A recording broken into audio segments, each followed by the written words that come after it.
Agora, a próxima apresentação vai trazer alguns subsídios do ponto de vista econômico e financeiro para a gente refletir um pouco sobre a realidade do setor de telecomunicações hoje.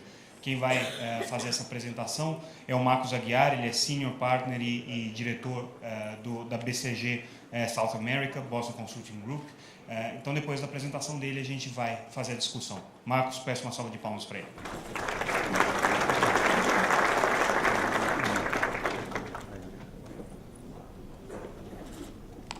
Bom dia a todos.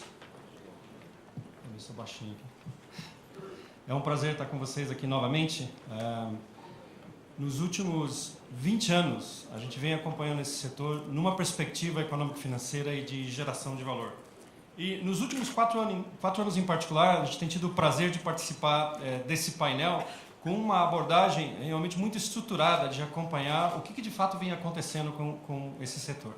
Isso tem sido, essas perspectivas dessas 2 décadas, têm sido capturadas num estudo que a gente submeteu ao país, de maneira geral, como uma contribuição para a indústria, cuja essência a gente vai apresentar hoje aqui para vocês. Qual é o objetivo máximo aqui? Não só olhar em perspectiva o que vem ocorrendo, mas o que deveria ocorrer diferente daqui para frente, e não só na forma de pensar, mas especialmente na maneira de agir em relação a esse setor, né? Gostaríamos de começar... Opa, como é que eu volto? Gostaríamos de começar por aqui, com uma mensagem que eu acho que, de certa maneira, e espero, e a gente vai falar um pouco mais sobre isso, tem cada vez mais percolado como um consenso, né? Esta é uma plataforma essencial para a sociedade, para desenvolvimento econômico e para a inclusão social. Ela é fundamental em relação ao impacto que ela gera, talvez a principal plataforma para o futuro da humanidade, né? Isso se reflete, obviamente, no impacto que isso tem por negócios. Em pesquisas que a gente desenvolveu, as pequenas e médias empresas, que são, na realidade, as grandes fontes de emprego, elas que usam a internet crescem 35% mais do que as que não usam. Mas a gente não precisa ir muito longe dessa sala, né? Quantos de nós aqui conseguimos viver sem internet, né? Uma outra pesquisa que a gente desenvolveu de consumer surplus, né? E surplus mede a diferença entre o valor que eu dou para a internet e o custo que ela representa para mim, custo total, não só de telecomunicações. E basicamente a diferença entre esses dois é de 5 vezes. Eu valorizo 5 vezes mais do que eu pago por isso. Então ela traz um valor tremendo para o indivíduo, né? Nessa mesma pesquisa, quando você pergunta para as pessoas, né, do que ela abriria mão para manter a internet por um ano, vocês veem no lado direito desse slide algumas das respostas, né? 76% ficariam sem tomar álcool, né? E uma parcela da população ficaria sem tomar banho ou fazer sexo. Talvez seja o mesmo segmento, quando você examina com cuidado, né? Mas na prática ele é essencial, né? E por que o lado esquerdo desse slide, né? Por que tem eletricidade aqui? Porque na prática o que nós estamos assistindo no mundo inteiro é a segunda eletrificação do planeta. Quantos de nós ficaríamos 2 horas, 3 horas sem eletricidade? Quantos? A mesma coisa já está acontecendo e vai acontecer cada vez mais com a internet e banda larga. É impossível, vai ser impossível viver sem essa plataforma. Essa penetração tem que chegar a 100%. Infelizmente, nem eletricidade nós temos 100%, mas ela deve chegar a 100%, né? E qual é o desafio aqui? O desafio é que nós estamos atrasados, né? Nós estamos atrás de vários países, até de alguns vizinhos, como a Argentina. E se nós continuarmos nesse ritmo, se olha a curva S e continuarmos nesse ritmo, nós vamos levar 26 anos para chegar aonde a Inglaterra está hoje, né? Que ainda não é 100%. Quando você examina isso de maneira mais ampla e compara com um espectro maior de países, a gente vê que o Brasil está atrás de vários países também de dimensões continentais, que é uma comparação mais relevante para nós, né? E isso é um desafio grande, porque nós realmente temos um desafio geográfico importante. Mas você poderia dizer, 59% não é mal, né? Mas as médias são enganosas, né? Nós estamos no 71º lugar. Quando você abre isso por grupo socioeconômico, nós temos a nossa boa e velha Belíndia, né? Tem um grupo que está bem próximo ali de onde está a Inglaterra, né? A classe C está bem na média, efetivamente, e nós temos uma classe DE que está onde está a Índia, que está na 127ª posição nesse ranking. né? O nosso desafio é de inclusão, obviamente de melhoria de velocidade, penetração, mas fundamentalmente de inclusão social. Como fazer isso? Como preencher essa lacuna, né? Como parte desse estudo, nós avaliamos o que seria necessário de investimento nos próximos 10 anos para fazer isso acontecer, né? E fizemos um conjunto amplo de premissas, tem uma faixa aqui de um limite inferior a um limite superior. O limite inferior implica uma condição ampla de compartilhamento de infraestrutura, certa evolução moderada de demanda, quase que condições ideais, que provavelmente não refletem a realidade, né? A realidade do Brasil talvez esteja mais do lado direito, 200 milhões. Né? E isso não inclui custo de licenças, custos de direitos de passagem, isso de fato investimento enfocado em expansão de infraestrutura, em expansão de rede. É um investimento substancial. E esse número a gente até refletiu em alguns outros que surgiram, até muito próximo de um estudo da própria Anatel de alguns anos atrás. Bom, e aí? Como é que você faz para fazer isso acontecer, né? E normalmente existem dois tipos de problema, né? Problema tipo meu, problema tipo seu. Você pode pegar e falar, bom, vamos assumir que isso aqui é um problema tipo seu. É um problema da indústria. Ela vai fazer esse investimento. Ela vai preencher essa lacuna. Vamos trabalhar com essa hipótese e olhar ela com um pouco mais de cuidado, né? Este aqui é um gráfico que alguns de vocês já viram algumas vezes, né? E é um frame que a gente vem utilizando nos últimos 4 anos, que mostra o nível de distribuição do giro da indústria como um todo, de tudo que a indústria gera, né? Para diversos stakeholders. E você olha a importância que ela tem em alimentar e em gerar valor para múltiplos stakeholders, né? Um em particular, que é o governo, né? E gostaria que a gente lembrasse, tem vários números aqui, mas de pelo menos 3 números, né? Esse aqui dá, considerando até o que vem do CAPEX, 76 bilhões no último ano. Desses 76, 5 são os fundos, sendo que os investidores na forma de dividendos recebem só 5 bilhões. Né? Isso é, de fato, o que vem acontecendo de maneira sistemática nos últimos anos, né?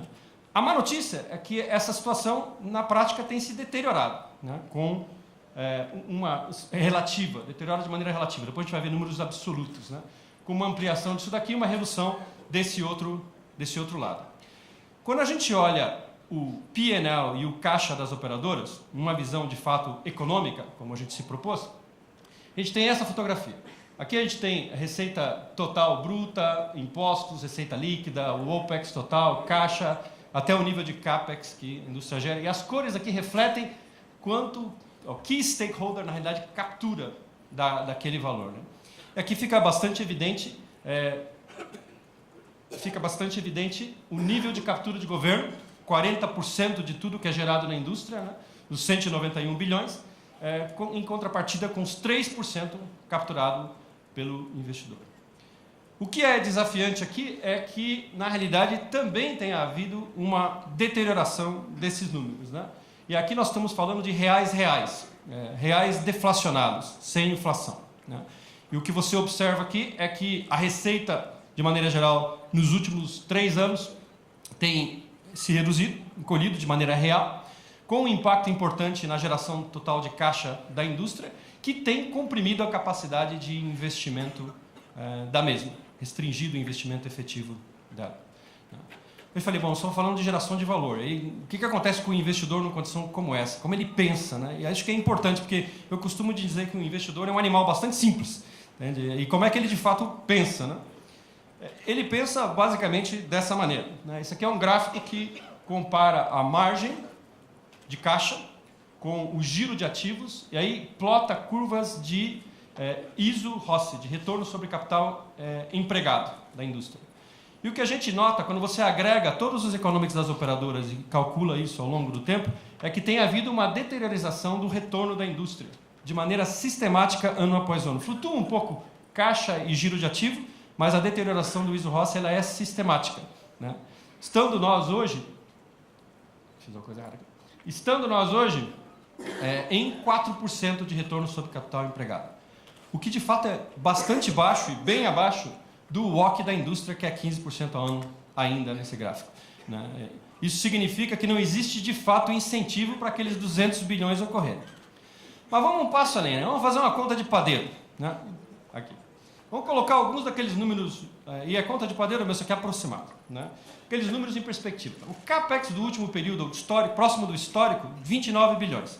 Né? E varia a proporção com que cada operadora investe em expansão versus todo o conjunto de obrigações ou outros investimentos internos.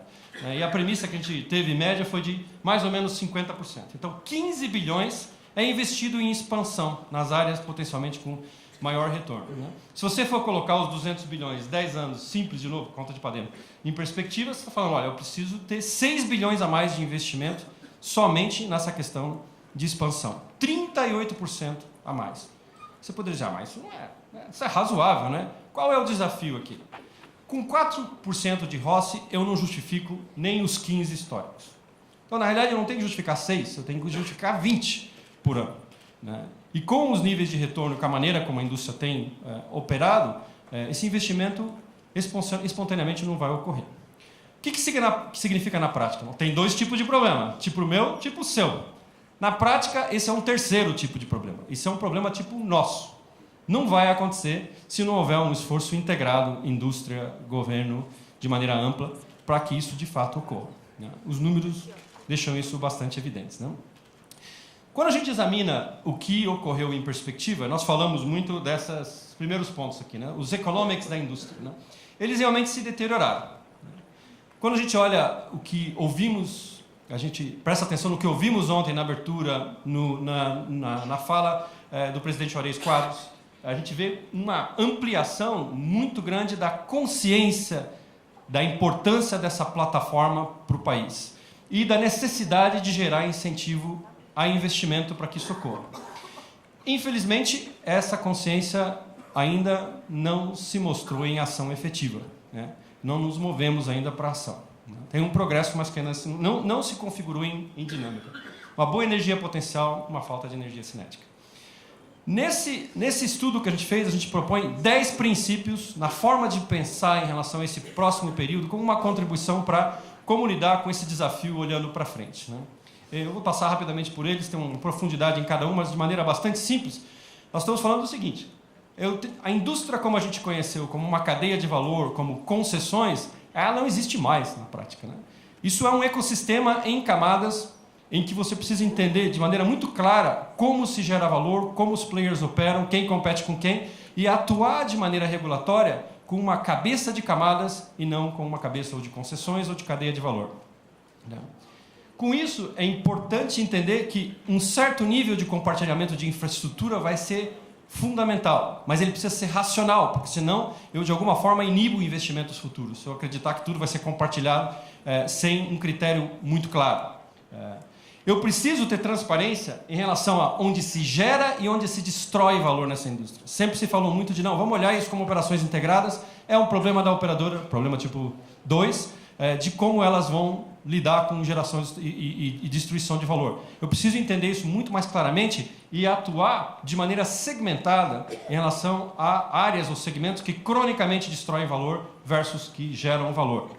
Para isso, o regulador, o governo, quem olha esses investimentos, tem que ter uma cabeça de venture capitalist, de incentivar investimento onde ele deveria florescer naturalmente e de canalizar fundos, subsídios, formas de atuação onde esse investimento não vai ocorrer naturalmente.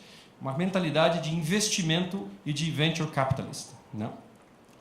E essa canalização deve refletir aonde de fato tem valor percebido pelo usuário, pelas empresas. Né? Foco em valor econômico e o exemplo icônico sempre são os orelhões, mas existem outros. Nós precisamos olhar isso como ecossistema e olhar demanda sobre todo o ecossistema, com atuação sobre coisas, por exemplo, que acelerem a adoção de handsets 4G, migre rapidamente para 4G e alta tecnologia, porque isso de fato gera economias importantes, por exemplo, nas operadoras. Eu preciso de fato permitir e garantir que haja consolidação com um equilíbrio, com competição, de forma desagregada, onde faz mais sentido. Né? Como o próprio presidente mencionou aqui, lá em 97, 98, nós tínhamos uma visão do que era regulamentação. Quem podia imaginar que nós estaríamos com o que estamos hoje aqui, com os desafios, com coisas como IoT? Isso é crônico dessa indústria. É muito difícil você prever o que vai acontecer daqui a 5, 10 anos, muitas vezes no próximo ano, no próximo biênio. Né? Então, a regulamentação ex post é muito mais interessante do que ex ante. Constituição americana versus Constituição brasileira e tentar prever tudo e, de alguma forma, engessar tudo. Voz, hoje, e a concessão de voz está associada a isso, voz é um app não muito popular entre os mais jovens, diga-se de passagem. Né? E, por último, mas não menos relevante, isto aqui é um problema tipo 3, tipo nosso. Esse problema não vai ser resolvido nem pela indústria somente, não é um problema só do regulador, do ministério, é um problema da sociedade, é uma questão de política governamental, é uma prioridade de país, e não só para o Brasil. E ele tem que ser tratado como tal. Isso aqui é prioridade de agenda e deveria ser a maior prioridade da agenda do presidente da República, de Casa Civil, ministro de Comunicações, e é assim em grande parte do mundo que está olhando mais seriamente essa questão. E precisa ser tratado como tal, por isso uma visão mais ampla dos stakeholders que deviam estar envolvidos nessas decisões, na nossa visão. Você podia dizer, bacana, um monte de teoria, o que significa isso na prática? Né? É um exemplo ilustrativo, não é só isso, mas um exemplo ilustrativo. Né? Isso aqui são dados da própria Anatel. Né? Dividiu o país por onde que estão presentes os grandes players que vão estar aqui no painel, né? Em termos de regiões que não tem ninguém cobrindo, que tem um, que tem dois ou que tem 3 players cobrindo. Né? Uma maneira tradicional de olhar. Qual é o desafio quando você coloca isso na perspectiva que a gente comentou dos princípios? Né? Eu preciso entender numa visão econômico-financeira. Tem lugar que eu tenho um player, mas não cabe nenhum. Tem lugar que tem 2, mas só cabe um. Né? Tem lugar que tem 3, só cabe 2 e assim por diante. Né? Eu preciso reconhecer de forma desagregada que há regiões em que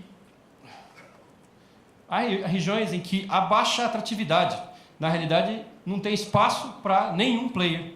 E eu só vou conseguir, de fato, assegurar investimentos por meio de subsídios, leilão reverso, fundos.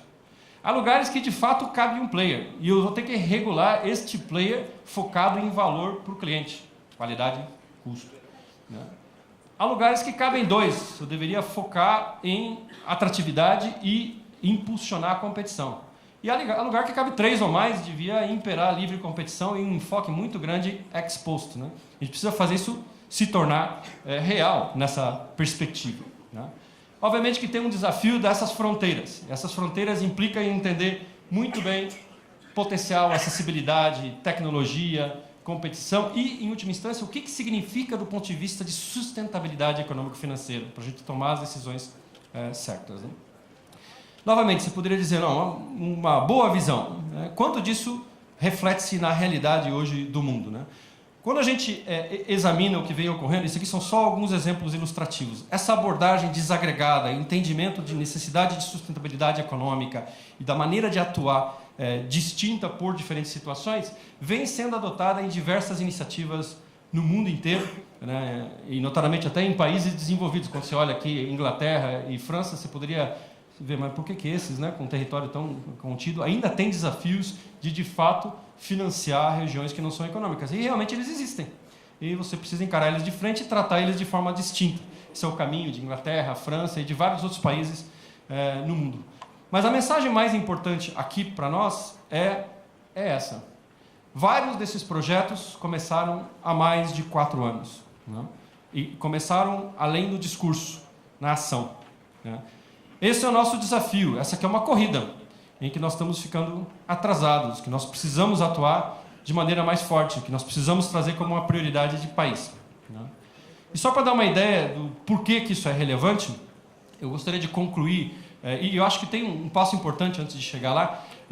O PL é um avanço, é um primeiro passo importante. Ele é, de fato, um avanço na direção certa. É uma das poucas coisas que tem pouca resistência e a gente deveria conseguir avançar. Ele toca 4 dos princípios que a gente mencionou, né? Não exaure, mas ele é um bom avanço. Né? Mas a gente precisa caminhar. Né? E por que é tão importante a gente caminhar? Né? E eu gostaria de terminar com esse aqui. Né? Aquele estudo que a gente também utilizou métricas de impacto que a banda larga pode trazer em aumento do crescimento do PIB, dentre diversos benefícios. Né? E fizemos um estudo para o Brasil. Na realidade, se nós conseguíssemos chegar aos 90% de cobertura, na linha dos números que a gente comentou aqui, nós teríamos 1,4 trilhão a mais de PIB nesse período. né, que é substancial e não considera ainda a eficiência de certas verticais como parte desse processo. Nos últimos 2 anos, desde que a gente começou a falar mais fortemente disso, na realidade nós deixamos de capturar já 60 bilhões. Né? Se você for comparar isso com um número que está na cabeça de muitos aqui, né, os 300 bilhões de déficit fiscal, né, isso gira em torno de 20%, né, já ajudaria de alguma forma. Isso sem considerar que o governo captura 40% do que a indústria já gera, que também ajudaria. Né? Na realidade, em certa medida, uma máquina de fazer dinheiro que poderia ser melhor cuidada. Né? Então, é importante a gente agir. Esta é a mensagem fundamental, porque tem um valor grande para todos nós na sociedade. Esse é um problema tipo 3, tipo nosso. Muito obrigado.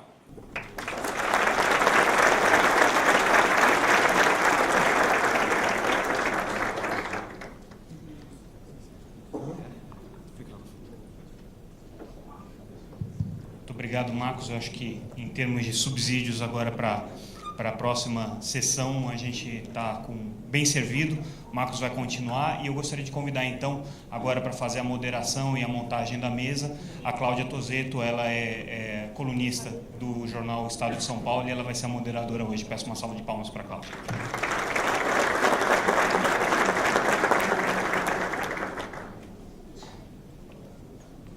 Bom dia a todos. Gostaria de agradecer mais uma vez a Telebrasil pelo convite e vamos conversar, né, sobre todas essas questões aí tão importantes sobre o setor de telecomunicações. Para compor a mesa, eu gostaria de convidar novamente o presidente da Anatel, Juarez Quadros,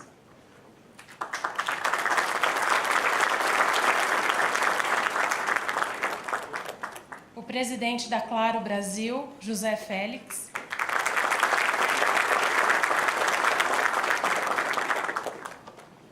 o presidente do Grupo Algar, Luiz Alexandre Garcia,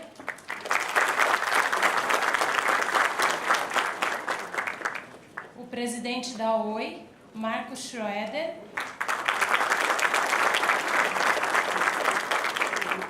o presidente da TIM, Stefano De Angelis,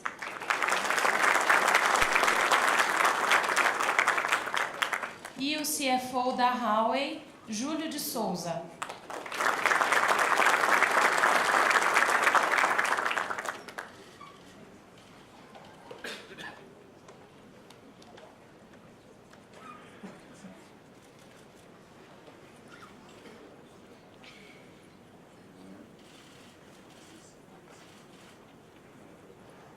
Bom, gente, acho que para começar, a gente não tem como ignorar esse elefante branco que é o PL 79. E eu queria entender de vocês qual a expectativa de vocês, né? A gente já está aí há mais de um ano com a reforma da Lei Geral em andamento, mas ela ainda não virou uma realidade. Em que medida que isso tem afetado o desenvolvimento e o planejamento do setor de telecomunicações? Acho que, Marco, pode começar com essa. Bom dia, obrigado, Cláudio. Acho que foi muito interessante a apresentação do Marcos agora, e falando um pouco de PL 79, eu acho que a indústria, quando olha um histórico, né, de 20 anos, a indústria telecom realmente está de parabéns pelo que fez.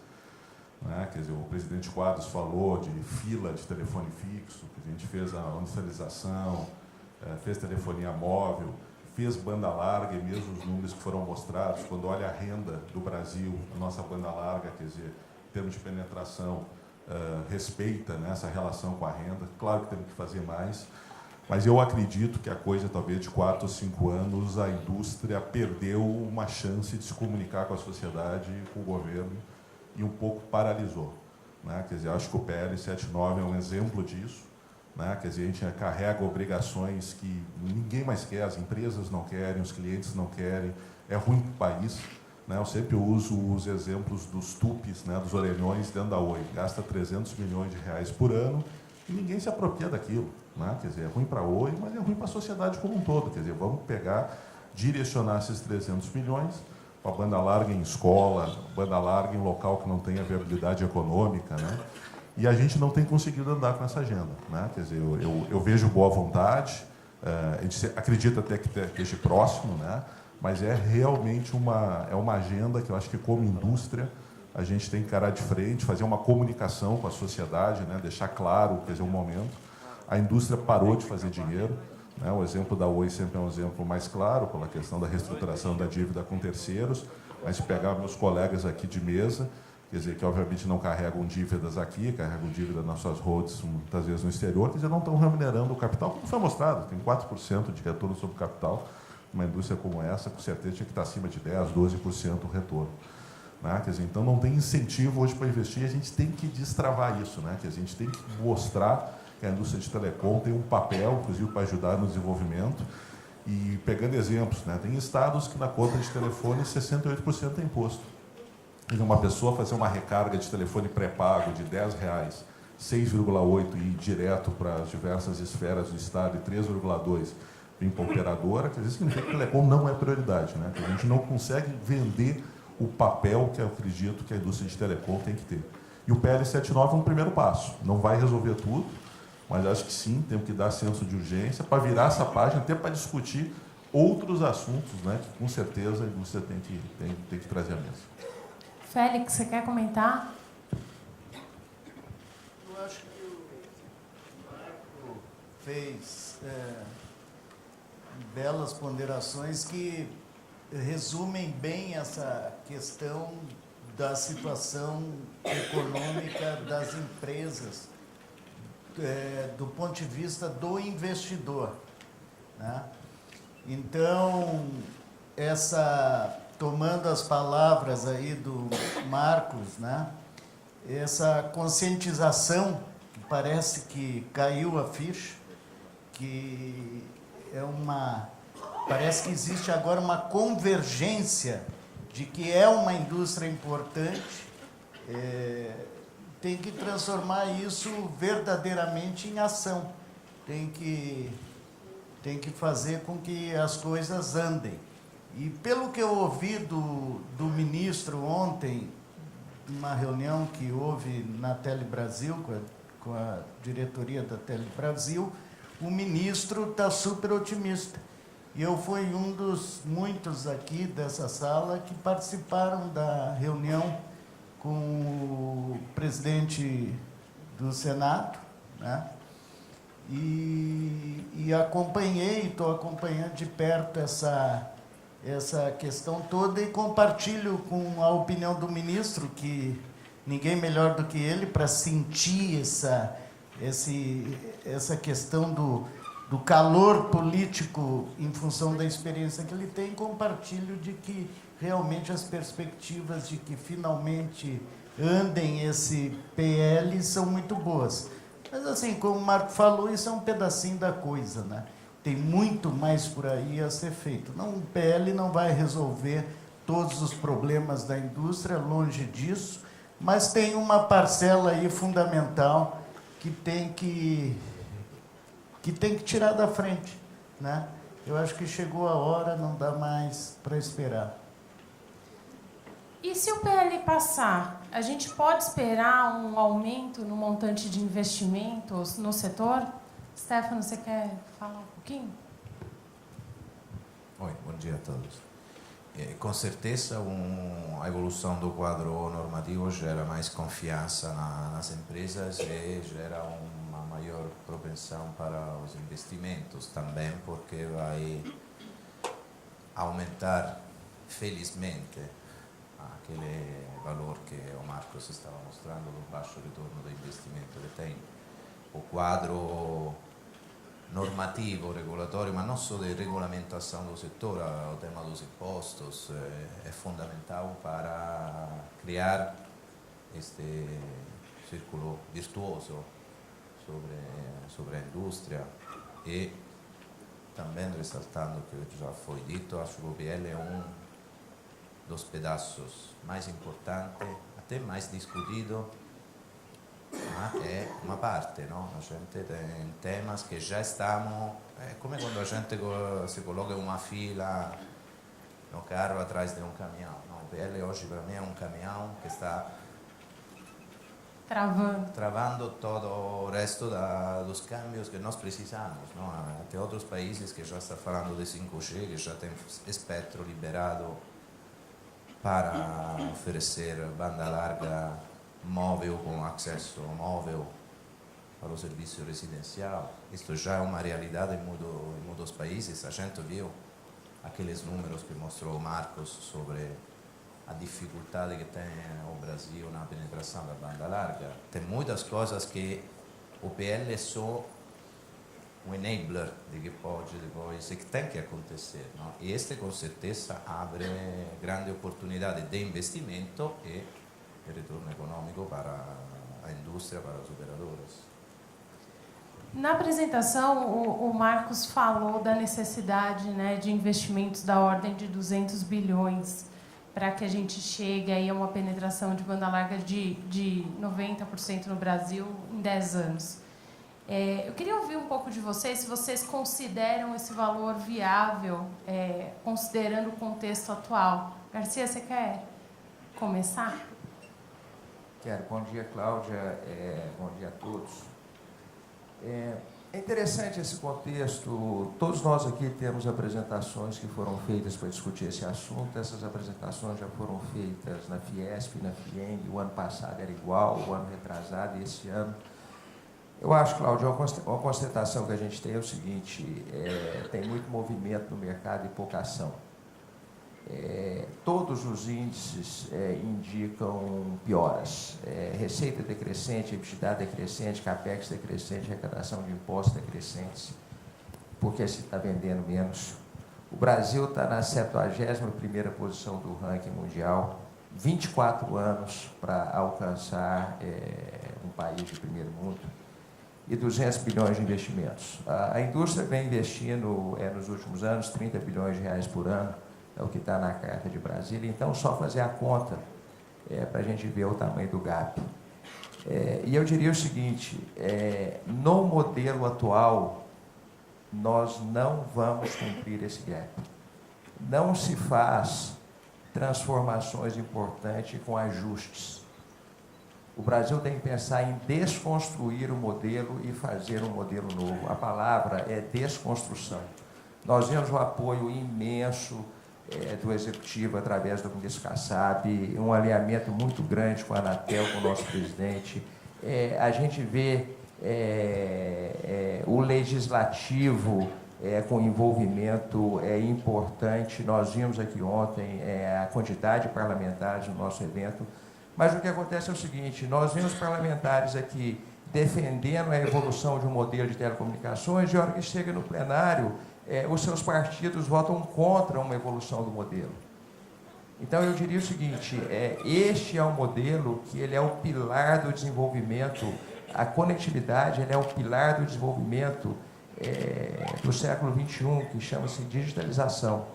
Se nós desconstruirmos o modelo e construirmos um modelo que seja apto a atender às necessidades dos nossos consumidores, nós não estamos aqui nem falando do desejo das empresas, eu tenho certeza que essa indústria que investe 30, ela pode investir 40, 50, 100 milhões de reais, porque o capital não é escasso quando você tem um projeto bom. Então, nós temos que pensar como que nós podemos construir algo novo.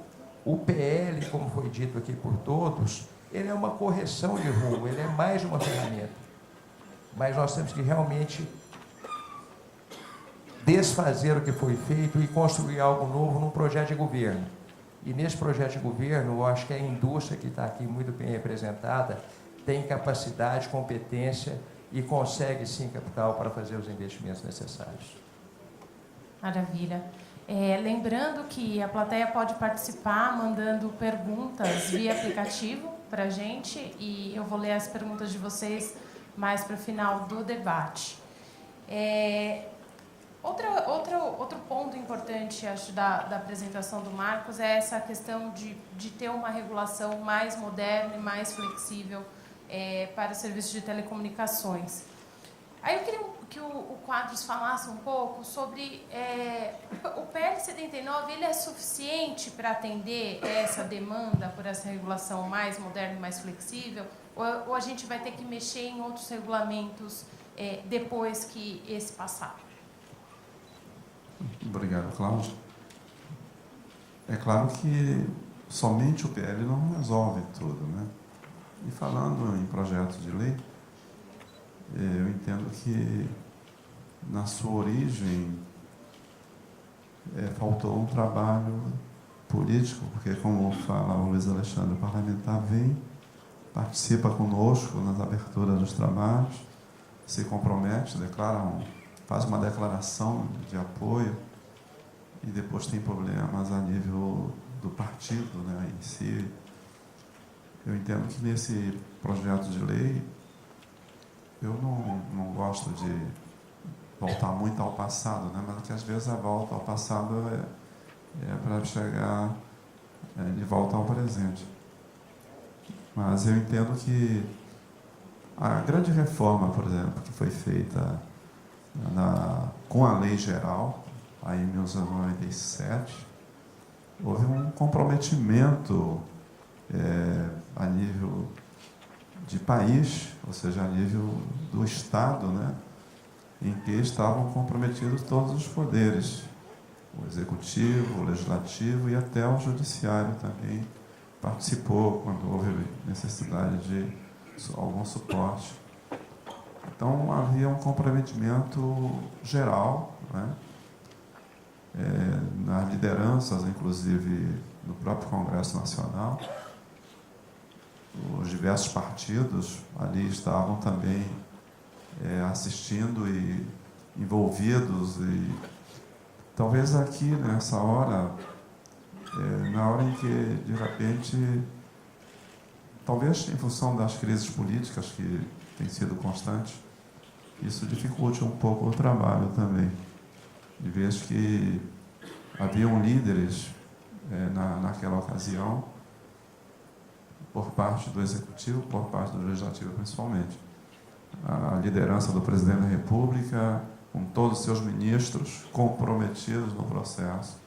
A nível do Legislativo, também lideranças importantes daquela época, o presidente, por exemplo, da Casa Legislativa, Câmara Federal, o líder, então, o presidente da Casa, ele conseguia administrar todo o processo junto aos partidos.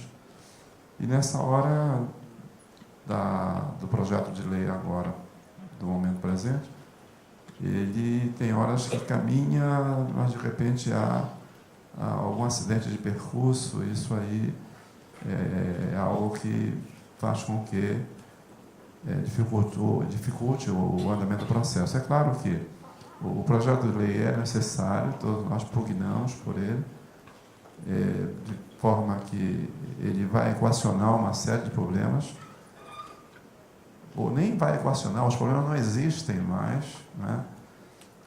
Por que a Anatel tem que ainda estar fiscalizando o telefone público, envolvendo grande parte do poder de fiscalização que ela tem? Que os fiscais poderiam, a agência tem mais ou menos 800 fiscais no efetivo, vendo outros problemas, não esse aí. Isso aí as pessoas até reclamam. O Marco deve ter problema, de vez que é a maior concessionária, de pessoas que reclamam para retirar o telefone que está atrapalhando o tráfego de transeuntes, né? Ou seja, de pedestres. E a Anatel é obrigada a ir lá, abrir o processo de apuração de descumprimento de obrigação. E outras dificuldades aí, para não ser tão aqui o usuário do momento aqui da voz. Essas equipes poderiam estar olhando outras necessidades da sociedade, do consumidor, do tipo a velocidade de internet que é entregue ao usuário, ela está dentro dos limites que são mais necessários, tanto para o download quanto para o upload. Mas não, aí o detalhe é que a lei precisa ser realmente levada à sanção, ou seja, passada pela Casa Legislativa. Ela desbloqueia uma série de iniciativas por parte, claro que o investimento que o Dr. Marcos aqui colocou, já houve aqui também a menção também do lado empresarial, é difícil esse volume, mas a demanda, a tecnologia, hoje um pouco mais de 50% dos domicílios brasileiros contam com acesso à banda larga. Vai chegar a 100%? Claro que não, né? Não dá para comparar o poder aquisitivo do brasileiro com o usuário, o cliente, ou o cidadão inglês, ou o cidadão francês. Mas tem exemplos, como foi mostrado também na apresentação. A Colômbia, aqui pertinho, está com um nível de digitalização muito mais significativo que o nosso. Eles têm tido, mas lá está comprometido toda a cúpula de governo, né? Eu mesmo estive recentemente lá, a convite do próprio governo colombiano, e se nota o compromisso de toda a estrutura, seja a estrutura legislativa, a estrutura executiva, a estrutura regulatória da agência, que lá são 2 agências reguladoras para o setor. Não que aqui se queira também que sejam 2 agências, né? Claro que não. O modelo aqui, a própria Colômbia já veio aqui para ver como é que foi o processo para ter uma só agência para o todo, né? É que lá tem uma agência só para frequências e uma outra para serviços. Bom, mas o fato é que o projeto de lei, nós todos aqui somos fiéis defensores de que ele precisa ser finalizado, ser concluído, porque a cada ano que se perde, né, se de repente esse projeto demorar mais do que já está demorando, mais ainda haverá perda para a sociedade. Em vez que os investimentos necessários para os diversos serviços, principalmente ao serviço que hoje é a demanda, que é a banda larga, ele se perde, né? Ou seja, eu tenho até um artigo escrito que eu falo que era uma cordilheira de gelo, que já são montanhas e que de repente vai chegar num bloco de gelo do antigo sorveteiro raspa-raspa, que eu acho que o pessoal já nem sabe mais o que é isso aqui. Muito bom. Eu queria entender, vocês acreditam, né, e essa pergunta para todos os presidentes, assim que o PL passar, a gente vai viver uma retomada desses investimentos? Esses investimentos vão aumentar instantaneamente depois da aprovação do PL? Ou dependem de outras coisas também? Acho que como foi dito, o PL é um passo. A gente faz alguns estudos dentro da OI, quer dizer, depois, quando começar a regulamentação, etc., para efetivamente destravar investimentos, tem pelo menos 18 meses. Quer dizer, não é um processo, o PL vai dar as grandes diretrizes, mas tem toda uma regulamentação, né, que a Anatel vai ter que se envolver, então não é tão imediato, não. Né? Mas eu acho que é importante, que eu estava comentando, acho que a gente já perdeu alguns anos, a gente tem que dar esse passo. Os valores de investimento são consideráveis para viabilizar a banda larga no país como um todo, são, mas a gente conseguiu fazer isso nos outros serviços, né? Quer dizer, quando olha telefonia móvel, fixa, TV mesmo, que a gente conseguiu fazer. Tem boa parte dessas localidades que não são viáveis economicamente. A legislação, e realmente quem bolou tudo há 20 anos atrás, acho que foi muito feliz, a legislação prevê, né, os fundos setoriais. Os fundos setoriais têm 80 bi hoje, né? Quer dizer, um percentual da conta de cada um que está aqui dentro é exatamente para financiar nos locais onde não tem viabilidade econômica. Então, quer dizer, só para dar uma ideia, né? Quer dizer, tem 80 bi. Quer dizer, então, mesmo em locais que vai ser um dos problemas, né, que nós vamos ter que enfrentar, quer dizer, banda larga, onde tem viabilidade econômica, eu tenho certeza que eu e meus competidores aqui, né, quer dizer, estamos loucos para construir. Né, plano piloto de Brasília, Zona Sul do Rio, Paulista, não vai ter problema de banda larga. A questão é que tem localidades onde não é viável economicamente. E o modelo que eles já retiram um pedaço da receita de cada uma das operadoras, um pedaço de cada uma das contas de telefone para financiar isso. Mas até regular isso, ver como é que vai ser esse processo, a gente tem que dar esse passo. Não é? Quer dizer, eu acho que um pouco que eu ouvi aqui também de todos os colegas de painel é que tem uma certa ansiedade para a gente começar desse passo, porque não é rápido. Não é? Quer dizer, é coisa que nós vamos ver ainda 12 meses, 18 meses, para ter efetivamente efeito em termos de investimento. Stefano? Ma para agregar algo diferente, que concordo 100% con lo que falou Marco, ¿no? Los investimentos tendencialmente son medidos en valor absoluto, por un lado, en función de la participación que tem na receita das empresas, ¿no? Então, além das condições normative e regolatórias, nós precisamos uma retomada da receita, porque hoje, por exemplo, tem grandes discussões com o mundo financeiro, um CAPEX acima de 20% do revenues não é sustentável.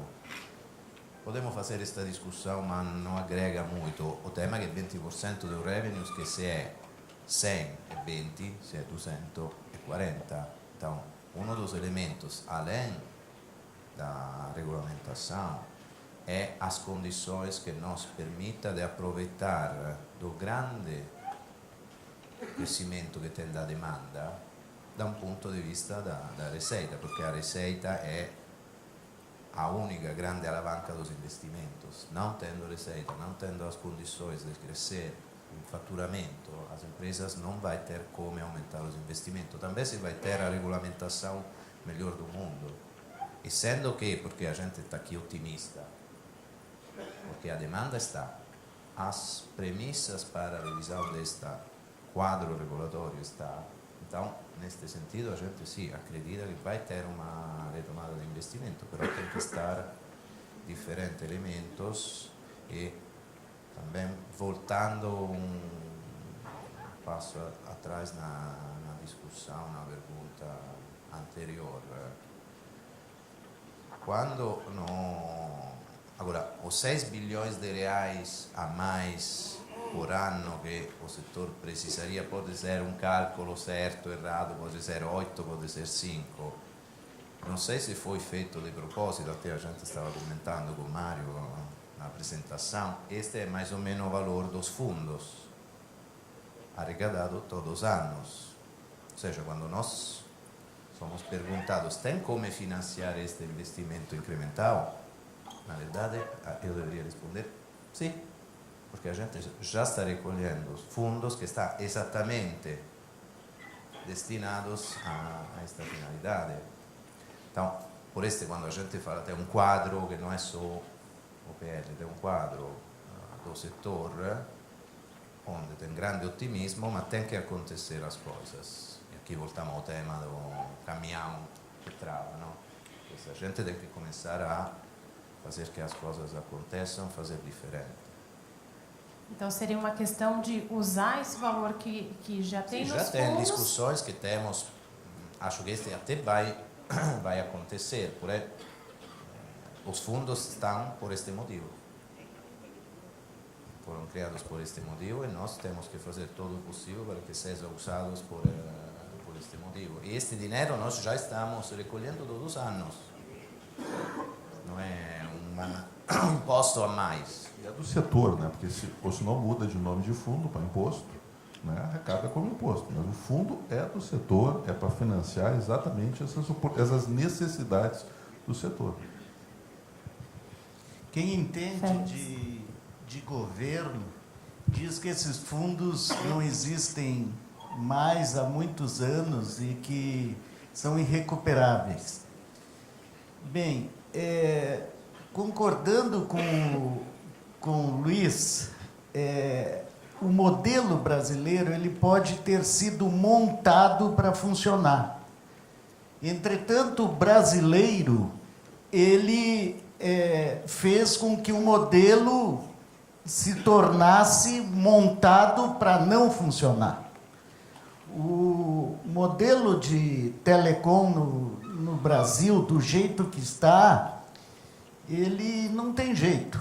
Se você pergunta assim, vai destravar o investimento, eu diria que mais investimento que a gente faz é impossível. Vê o tamanho do investimento que essa indústria faz. 30 bilhões por ano, sendo esse um ano de vacas magras, já investiu muito mais do que isso em determinados anos. Só na Claro, a Claro investiu 15 bilhões em 2013 ou 14, não me lembro. Eu não sei quem é que investe mais do que isso. Portanto, assim, o investimento já está destravado. Há muitos anos, as empresas investem muito mais do que elas poderiam investir, porque o Aguiar mostrou que esse investimento não tem retorno. Então, quando você pergunta se o PL vai destravar o investimento, pergunta, investimento aonde? Onde é que você fala? Em São Paulo, no Rio de Janeiro, em Belo Horizonte, em Florianópolis e várias capitais do Brasil, nós vendemos velocidades de banda larga de 120 mega, como poucos países do mundo vendem. Nós, da NET, temos velocidade para vender de 500 mega e de 1 gigabits por segundo. O problema é o investimento. Quando você pergunta destravar o investimento, é investimento naquelas áreas onde não vai ter investimento. É isso que, de fato, você está perguntando. Não tem mais o que investir, nós temos a banda larga mais moderna do mundo. Nós temos um estado da arte em telefonia móvel. E seguimos investindo, toda hora abrindo 4G, já temos 4,5G em Brasília, não ficamos devendo nada para nenhum lugar do mundo. O problema é aquele, né? O que acontece lá com o interior do Pará? O que acontece com o Piauí? O que acontece com a Amazônia? É isso que você está perguntando. E aí eu diria que a resposta é não, vai continuar igual.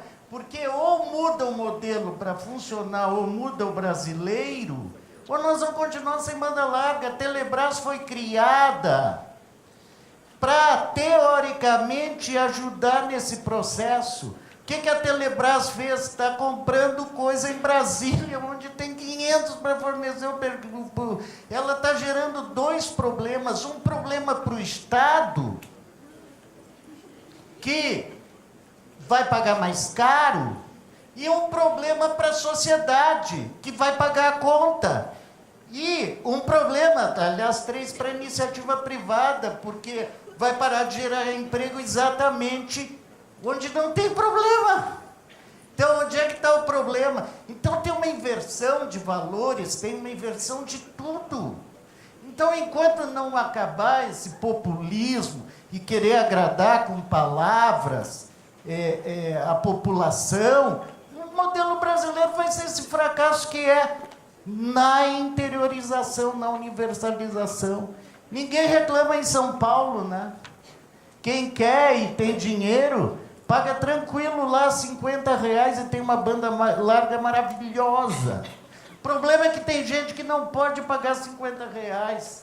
E tem áreas que são tão pouco densas que não tem retorno econômico. Ou o governo vai lá e resolve, ou não vai resolver. Daqui a 50 anos, nós vamos estar falando a mesma coisa.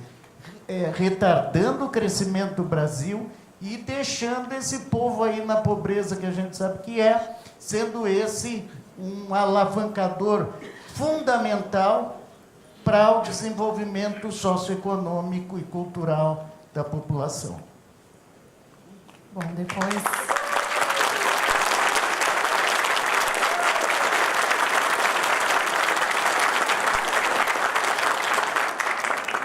depois desse posicionamento fortíssimo do Félix, eu queria voltar para o Quadros para entender duas coisas.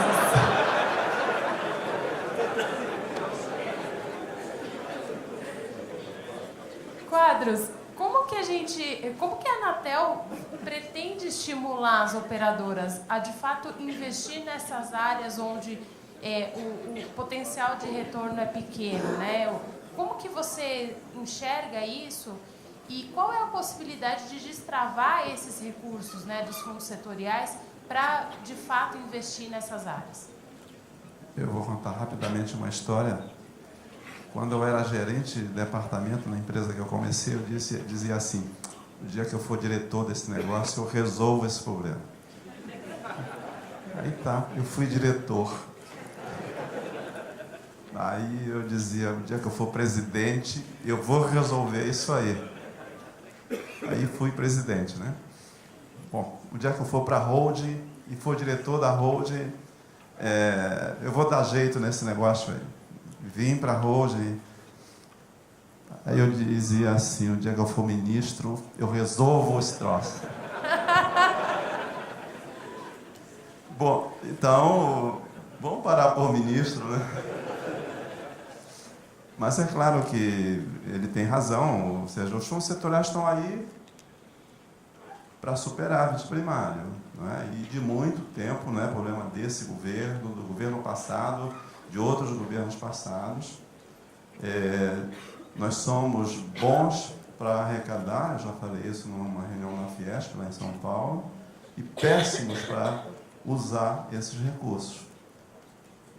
A Austrália, no seu Plano Nacional de Banda Larga, ela dotou os recursos necessários para poder resolver o problema onde realmente a solução não vinha por parte da operação normal, e o recurso era um recurso público, sim, para resolver a condição da plenitude do atendimento, ou seja, onde realmente era necessário fazer o investimento para suportar aquela condição de trabalho, lá foi feito, né? Outros países têm feito isso aí. O Fundo de Universalização, o Fundo de Desenvolvimento Tecnológico, o Fundo de Fiscalização, esses fundos não voltam para o setor, né? Como o Dr. Félix falou, esses recursos, os que já foram cobrados, eles não existem, ele só está lançamento contábil, mas ele foi para o caixa, né, na rotina aí do Tesouro. Então, mesmo com a nova lei que venha, se não for dado solução, e é difícil, né, porque isso aí já é algo que já calcificou, inclusive, dentro da estrutura burocrática de governo. Fale com o pessoal da área econômica em mudar a lei do FUSH, fale em mudar essas leis todas aí dos fundos, né? Há uma atuação, aí é o que eu digo, tem que haver uma coordenação ampla de governo, porque a cartilha da área econômica, de muito tempo, os fundos, o Evaldo está aqui, já falou ontem à noite, todo mundo que trabalha na estruturação desses tais fundos, depois, quando as coisas acontecem, e que se vê que a finalidade com a qual o tal fundo foi concebido é um momento de frustração, né? Porque nada do que se pensa, eu, assim como não acredito em Papai Noel, não acredito mais em fundos. Porque qualquer fundo que se institua, e seja qual for o governo, ele acaba não sendo destinado. Os fundos que estão aí, eu já escrevi, repito, eu entendo que as leis que os criaram deveriam ser revogadas, até porque há descumprimento legal. Ou seja, aquilo que a lei determina com relação aos 3 fundos, a aplicação para outras finalidades que não aquelas previstas nas leis que os criaram, e com isso, vendo o PLC e o que o setor reclama de realmente chegar onde precisa chegar, o Félix citou Aqui, obrigado pelo destaque, é o estado do Pará, né? Mas realmente tem vazios onde não chega ninguém. E lá tem que chegar, senão, cadê como chegar nos 100%, né? Que o Aguiar mostrou aqui na sua apresentação, ou tentar próximo dos 100%. Então, essa a condição de trabalho, ou seja, não basta a lei, não basta reformar a lei, não basta... porque sempre se tem esse viés aí, não, o fundo vai resolver. A história é antiga dos fundos, lá com relação ao FNT, que depois virou FND. FNT, para quem não sabe, era Fundo Nacional de Telecomunicações, que era 30%, né, Carol? E depois foi para... Até começou bem, né, a Telebrás usou bastante, foi por aí que houve todo o start, que foi a pujança assim, da Telebrás e suas empresas. Mas quando, em determinado momento, não é mais FNT, tira o T e põe D, é Fundo Nacional de Desenvolvimento. Aí já começou a desvirtuar e hoje estão aí todos os fundos que seguem essa história aí que já é antiga, realmente. Maravilha. Garcia, eu queria que você comentasse um pouco sobre como a regulação ela pode tornar mais interessante também essas áreas para as operadoras. Olha, eu estou vendo essa discussão aqui de aplicação, se o PL 79, se ele vai destravar o investimento, só fazer um comentário. Ele vai destravar sim, mas eu vejo que o Brasil tem que fazer uma conta inversa, porque nós somos imediatistas também. Depois a gente aprova o PL 79, o PLC 79, no ano que vem a imprensa está aqui cobrando se a gente já cobriu o gap de 20 anos, que foi muito bem mostrado pelo PCG. Eu acho que essa conta tem que ser o seguinte: o que eu posso fazer através da indústria para que eu possa fazer, pelo menos, atrair 200 bilhões de investimentos e cobrir um gap de 20. Porque se nós mudarmos a forma de perguntar, talvez a gente consiga fazer um plano de execução diferente e que atinja o objetivo que é levar serviço para todos.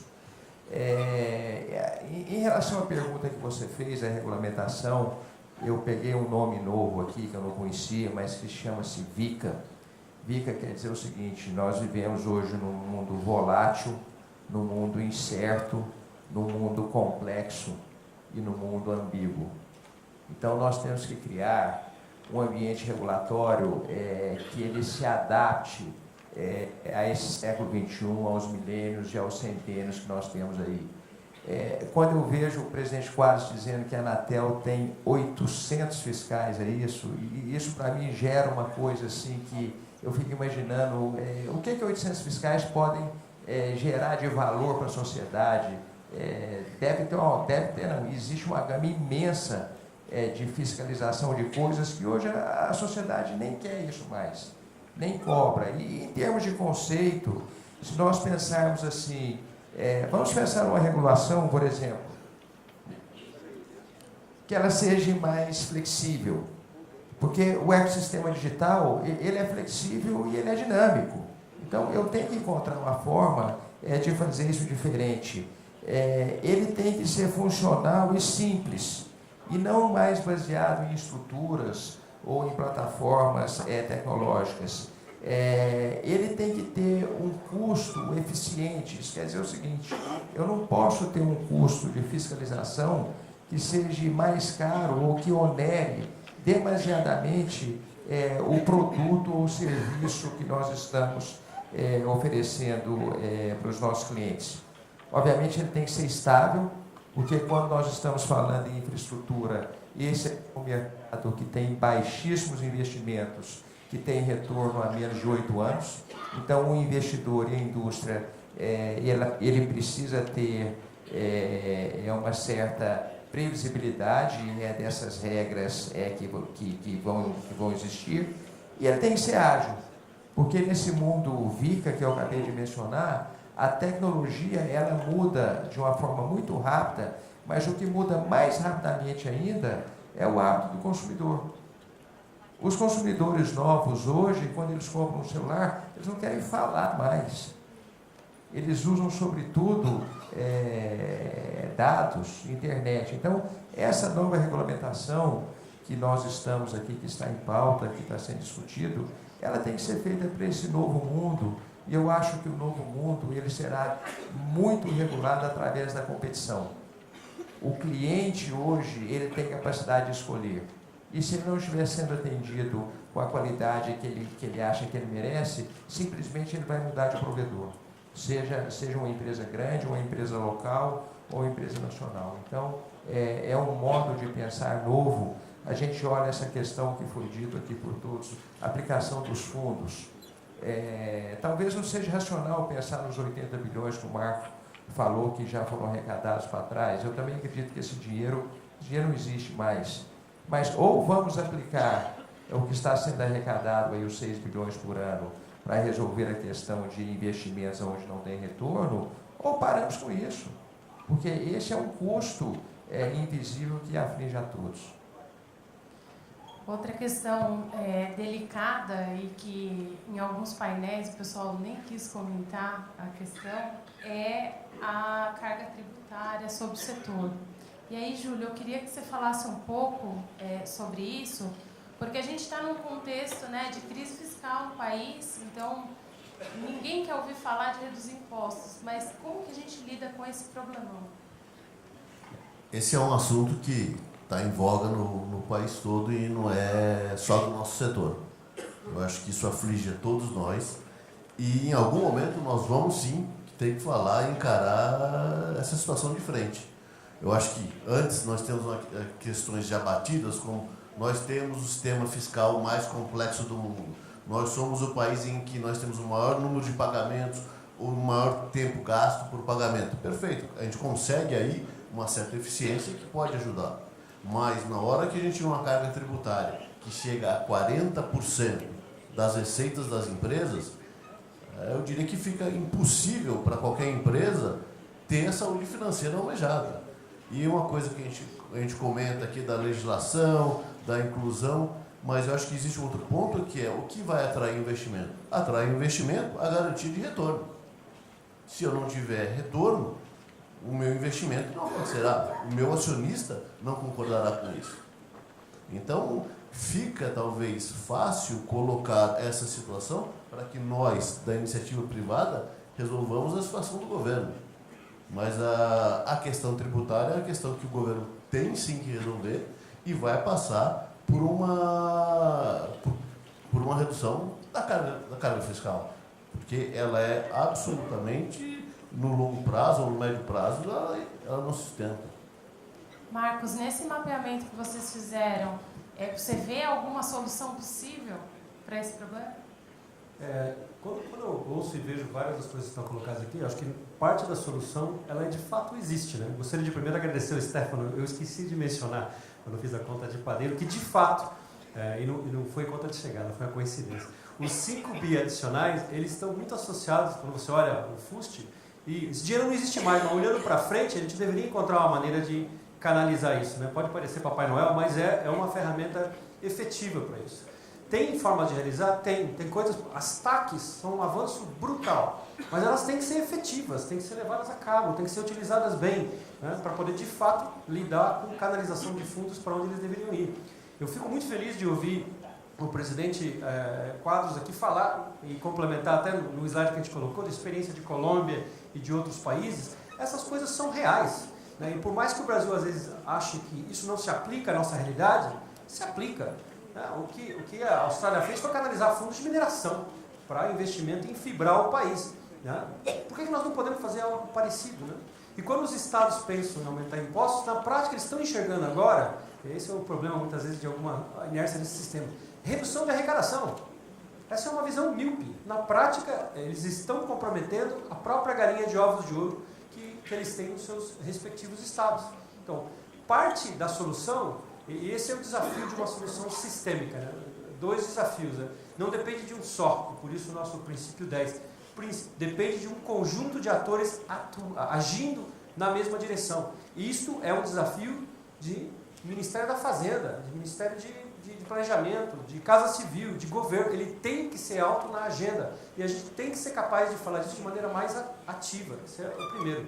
Segundo, a definição de loucura, né? É você falar a mesma coisa e esperar um resultado diferente, né?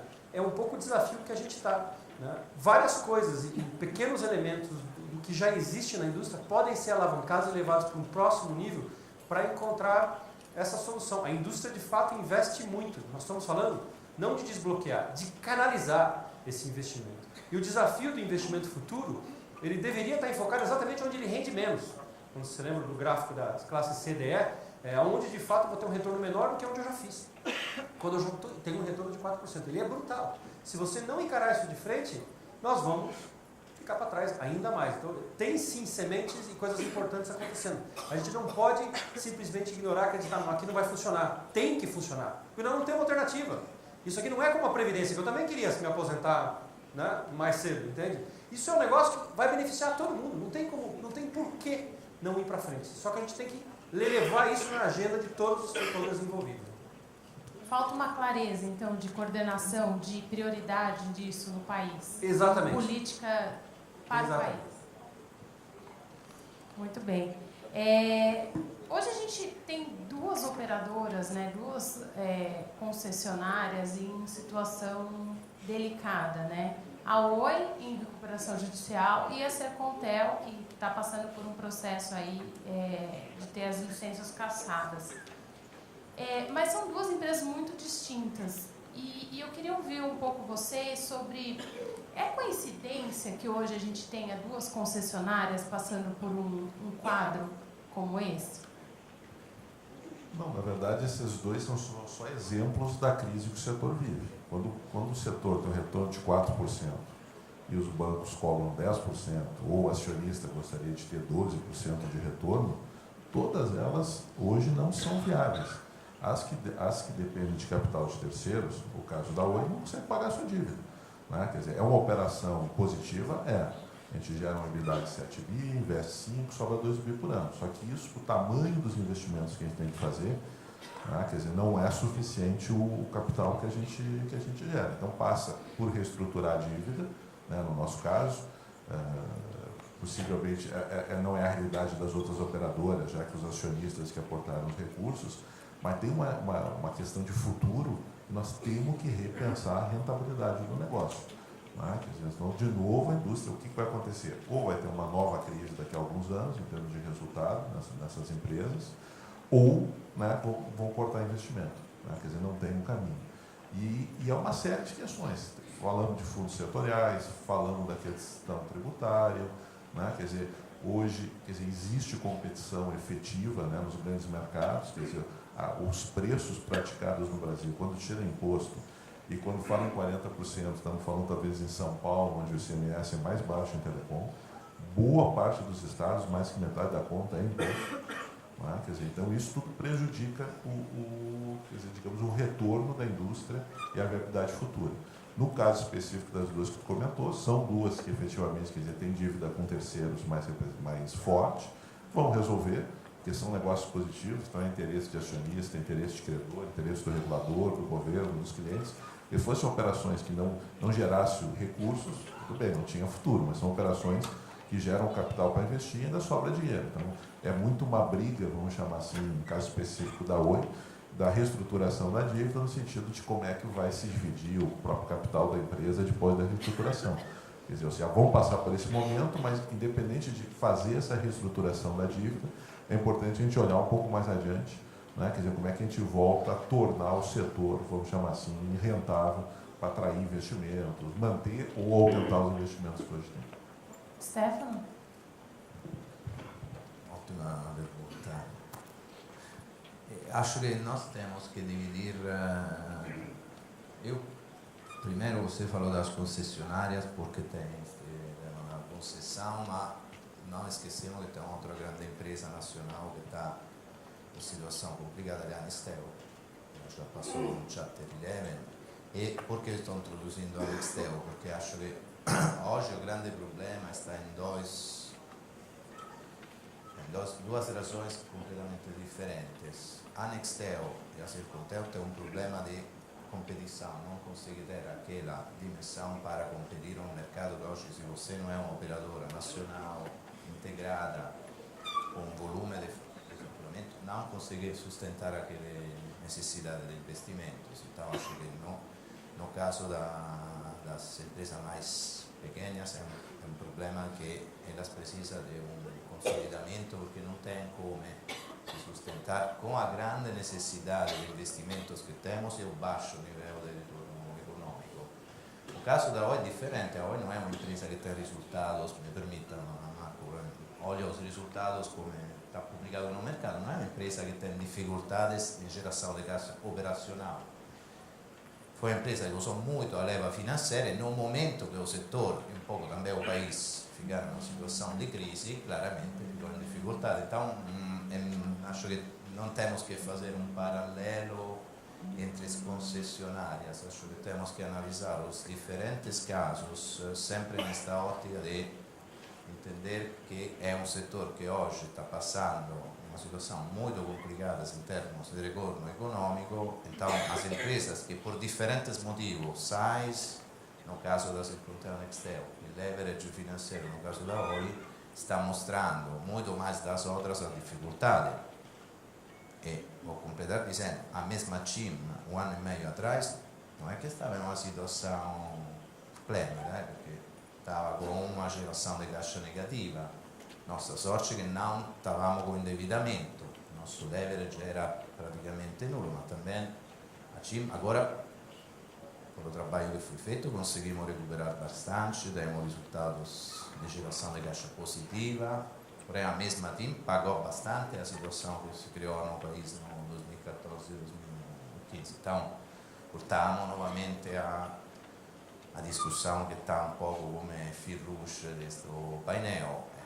O setor precisa se recuperar em termos de rentabilidade, senão nos períodos de grande êxito do país, de crescimento macroeconômico, tudo parece ir bem.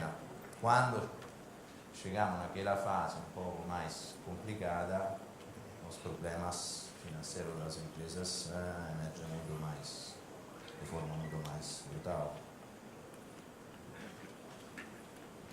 Agora eu vou falar duas perguntas aqui da plateia. A primeira, eu queria ouvir um pouco do Júlio sobre políticas que você considera importantes para estimular a indústria de equipamentos também para a infraestrutura. A gente tem uma questão que ela é premente, que está para ser decidida, que é a questão da OMC. Então, eu acho que depois do que tem lá o julgamento da OMC e como isso vai se desenrolar, isso vai direcionar para o passo seguinte, que é quais as políticas públicas que podem levar que nós, que fornecemos a tecnologia, que pesquisamos, temos condição de fornecer isso da melhor maneira possível para os nossos clientes. Então, eu acredito que o governo ele deveria também olhar para nós e entender as nossas necessidades e, com isso, buscar adequar as necessidades do governo através dos impostos às nossas necessidades, não através dos subsídios, mas através daquilo que é o correto de você onerar uma empresa produtora, como o nosso caso. Eu acho que o Brasil tem algumas questões em que alguns incentivos que são interessantes, mas eu acho que a gente tem que trabalhar melhor isso. Olhar mais no que é necessário de fato, aquilo que pode de fato agregar valor para os fornecedores de tecnologia, os fornecedores de equipamento.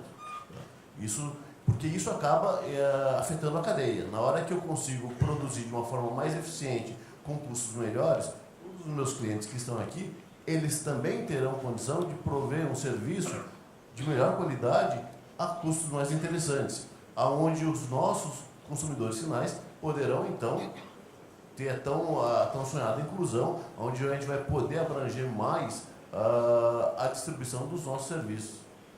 Eu acho que é uma questão de parar, pensar e ter uma análise conjunta disso. Políticas pontuais, elas têm efeitos pontuais. Eu acho que a gente tem que rever todo o setor, tem que rever isso de uma forma muito mais ampla. Maravilha. Agora, para fechar, mais uma pergunta da plateia. A pessoa que está assistindo o debate pergunta, né? Ficou claro com a apresentação do Marcos Aguiar que falta priorização da pasta de comunicações por parte do governo. Também está claro que apresentações e eventos para sensibilizá-los não estão tendo os resultados esperados. Então, ele pergunta aos presidentes, o que mais pode ser feito de forma a mostrar a importância do setor para o governo e, em especial, para a sociedade? Vamos começar um jogo rápido aqui. Stefano, começa.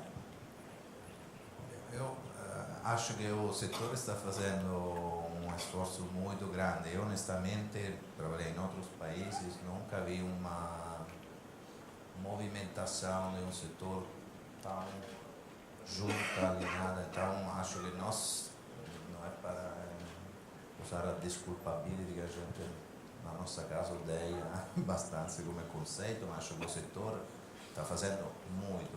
Nós provavelmente temos que ser um pouco mais firmes em denunciar alguma situação, como o Félix acaba de fazer na sua intervenção. Porém, como setor, a gente, honestamente, nunca vi, na experiência que eu tenho, uma posição tão firme, tão alinhada, esquecendo também alguma diferença entre as operadoras em prioridade de intervenção no sentido de uma melhoria da agenda regulatória. Então, acho que o setor está fazendo um esforço grande. Marco? Eu acho que é um setor extremamente competitivo, briga muito, mas realmente, como o Stefano falou, eu acho que todo mundo entendeu que é importante para o setor, é importante para o país. Não está fugindo, acho que nós estamos falando aqui com transparência. Nós estamos falando que o setor não está fazendo dinheiro. É quase um sinal de alerta. Né? Quer dizer, falamos de 2 concessionárias com problema financeiro, o Stefano lembrou que já teve uma há um tempo atrás, o próprio Navarro está aqui com a gente, sempre alerta, né? Quer dizer, a própria concessionária da Fica da Telefônica também é uma questão de equilíbrio econômico delicado.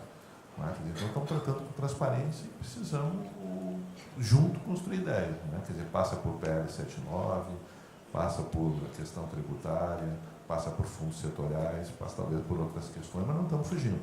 Né? Quer dizer, muitas vezes são empresas quase todas aqui de capital aberto, quer dizer, não é fácil abrir, tratar com transparência essa questão de resultado, mas estamos fazendo porque acho que o setor como um todo tem um senso de urgência.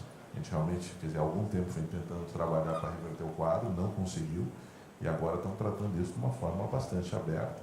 Acho que temos interlocução, acho que o ministro Kassab, desde que assumiu a função, é alguém que conversa abertamente com a indústria, dentro dos limites que tem, mas quer dizer, também está se esforçando, e tem que continuar esse processo. Garcia? Eu vejo que o setor precisa fazer um trabalho e convencer a imprensa da gravidade que esse país passa na nossa questão de digitalização. O Congresso só vai aprovar mudanças se nós tivermos a opinião pública entendendo o que está acontecendo e, sinceramente, às vezes eu fico abismado com algumas colocações inverídicas que a gente vê publicado aí em órgãos de mídia de âmbito nacional. Então, essa é uma discussão de país, a legislação precisa mudar, a população precisa estar convencida da necessidade dessa mudança e a mídia brasileira precisa entender a necessidade e trabalhar nesse projeto como um projeto de país. Esse não é um projeto de setor nem de empresas. Félix? Estou de acordo com o que foi dito anteriormente. Eu acho que o setor passa por um momento assim que é uma oportunidade, né? Sempre foi um setor bastante criticado pela sociedade, porque ele trata de uma mensalidade recorrente. Ninguém gosta de pagar nada recorrentemente. Então, as pessoas preferem pagar one time. Você vai lá, paga 10 mil reais por alguma coisa e fica feliz. Não gosta de pagar 50 reais por mês para ter internet. Gostaria que fosse de graça. E aí, como tem um relacionamento diário, 24 horas com o cliente e não ocasional, Evidente que atritos acontecem devido a falhas, às vezes, de um lado, às vezes má interpretação de outro. E o que vejo de oportunidade é que, como agora a coisa mudou para a internet, e internet é uma coisa que todo mundo ama, o brasileiro adora a internet, eu vejo que conquistar, e aí o setor, respondendo objetivamente a sua pergunta, conquistar, surfar essa onda, conquistar esse cliente como sendo um apoiador da indústria, eu acho que o setor poderia fazer. É quase um trabalho de marketing, digamos assim. O setor se relaciona muito com o legislativo, depois nada acontece, porque o legislativo ouve a população, aí ele vai falar o que a população quer ouvir, e aí fica naquela coisa. Então, eu acho que uma das nossas oportunidades, Luiz, como indústria, é fazer um trabalho mostrando a importância que o setor tem, que sem essa indústria não tem OTT, sem essa indústria não tem internet, não tem vídeo, entendeu? Então, assim, eles têm que amar essa indústria também e mostrar, entenderem que a gente faz um negócio com a melhor das boas intenções. Infelizmente, nos últimos 10 anos, coisa que agora está mudando, a gente era visto como agentes do maligno, quase, né? Porque era assim, uma coisa. Então, eu acho que essa visão da sociedade tem que ser mudada radicalmente. A gente quer, sim, universalizar a banda larga, mas, assim, todo mundo entende que botar R$1.000 na poupança, o cara quer ter no final do ano ali 1.050, seja lá o que der na poupança. O acionista não é diferente. O acionista quer botar R$1.000 num negócio de altíssimo risco, quer ter no final do ano 1.100. Tão simples quanto isso.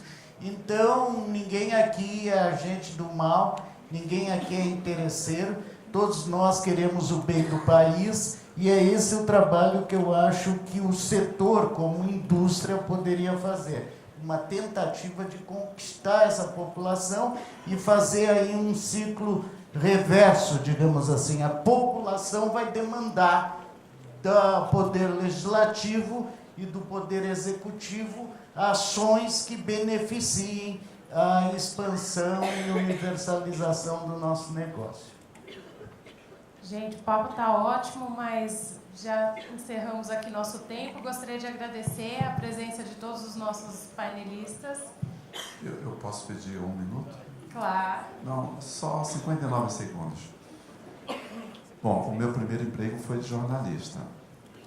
A mídia brasileira tem colaborado, sim, bastante, de maneira, claro, na verdade, dos fatos, mas tem havido uma cobertura fantástica, editoriais, artigos, entrevistas em defesa do modelo, de modo muito favorável, né? Eu faço esse reparo aqui, discordando, desculpa discordar, então, mas a mídia tem colaborado, sim. Claro que tem todo segmento de negócio da sociedade, sempre há alguma voz discordante, eventualmente, mas é uma mídia pequena, que às vezes tem um outro espaço que explora, e muito mais quando é provocado pelo próprio usuário, que por sua vez também tem razão. O usuário reclama do preço e da repercussão. É claro que o usuário reclama do preço por causa do tributo. E o tributo já falamos aqui, né? Uma conta de R$100 em Rondônia, de uso de R$100 de serviço, ela vai dar quase R$170 se você embute o tributo, que eu falei Rondônia porque não discriminando, pelo contrário, é porque lá é que está o maior ICMS dos estados. Mas o fato é que tem essa condição toda. E com relação aos próprios parlamentares, nós vivemos num ambiente de democracia no país, Então, sempre tem também alguma discordância, alguma voz. Num projeto de lei favorável, sempre aparece, é muito difícil haver uma convergir na totalidade. Então, aí vem a atuação institucional, parlamentar e tal, de tentar convencer eventualmente algum parlamentar que ali discorda, com todo o direito que ele tem dentro do regime democrático que vivemos, mas a grande maioria também do próprio parlamento, do próprio Congresso, tem sido muito favorável também aos pleitos nossos. Então, era esse o comentário para não gastar os 59 segundos que eu pedi. Obrigado. Obrigada, Quadros. Obrigada a todos os painelistas.